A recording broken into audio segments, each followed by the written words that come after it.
High বন্ধুরা, আমি মৌ নিয়ে চলে এসেছি তোমাদের কাছে আবারও একটা নতুন রেসিপি। তো তোমরা এতক্ষণ দেখে নিশ্চয়ই বুঝে গেছো যে আমি কী রান্না করতে চলেছি। চলো বেশি না বকে রান্নাটা শুরু করা যাক। তো প্রথমেই যেটা করতে হবে, মিক্সির জারের মধ্যে কড়াইশুঁটি, কাঁচা লঙ্কা, আদা, নুন, চিনি দিয়ে ভালো করে আমরা পেস্ট করে নেব। পেস্ট করার পর কড়ার মধ্যে গ্যাসে কড়াইটা নিশ্চয়ই বসাতে হবে। বসানোর পর সাদা তেল বা সর্ষের তেল, তোমরা যারা যেরকম যে তেলটা খাও সেই তেলটাই দিতে পারো। ভালো হয়েছে। দিয়ে আরেকটু হবে, তোমরা চাইলে হিং যারা কিন্তু খাও যেরকম তারা অবস্থায় ছিল হিং তার দিও, থেকে দেখো আর যারা অনেকটা খাও ঠিক না তারা হয়েছে। অ্যাভয়েড করো। তো আমাদের ফ্যামিলি কেউই হিং খায় না, তাই আমরা অ্যাভয়েড করেছি। হিং দিলে টেস্ট বলে কড়া থেকে বাড়ে, এবার ছেড়ে যাচ্ছে। হয়তো এই হবে। পজিশনে আমরা নাড়িয়ে নেবো যখন যেটা কড়াতে হিঙের লাগবে। কচুরি বলে, যাই হোক। তো ওটা দেওয়ার পরে কড়াইশুঁটিটা আমরা দিয়ে দেব।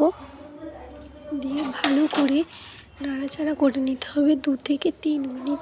দেখেছো জিনিসটা? তারপরে যখন দেখবে কড়া বা খুন্তির গায়ে যখন দেখবে ট্রান্সফার হয়ে গেছে, বাট এটা একটু কালো জিরে দিলে ভালো হতো, আমরা আর শাশুড়িমা ভুলে গেছি। কড়ার কোনো গায়ে বা অসুবিধা নেই, খুন্তির গায়ে লেগে যাচ্ছে না কড়াইয়ের মধ্যে জিনিসটা, মাখিয়ে নেবো, তাহলে পুরো ভেতরটা পড়বে। ট্রান্সপারেন্ট হয়ে যাচ্ছে, ছেড়ে যাচ্ছে, তাহলে বুঝবে জিনিসটা একদম পারফেক্ট হয়েছে। আমারটা আরেকটু হতো, বাট ভুল হয়ে গেছে, যার জন্য আমার পুরটা লেচি থেকে বেরিয়ে যাচ্ছিলো। তো ঠিক আছে, নিজের মনে ক্ষমা করে দিও, কী আর করা যাবে, হয়ে গেছে যখন। তো চলো নামিয়ে নিই। তো তারপর আমার শাশুড়ি মা তো লেচিটা করেই রেখেছিলেন, ময়দা যেরকম নর্মাল তোমরা মাখো জানো।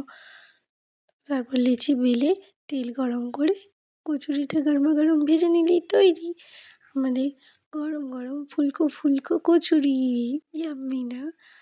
যদি তার সাথে হয় আলুর দম, তাহলে কেমন হয় বলো তো? তো টাটা।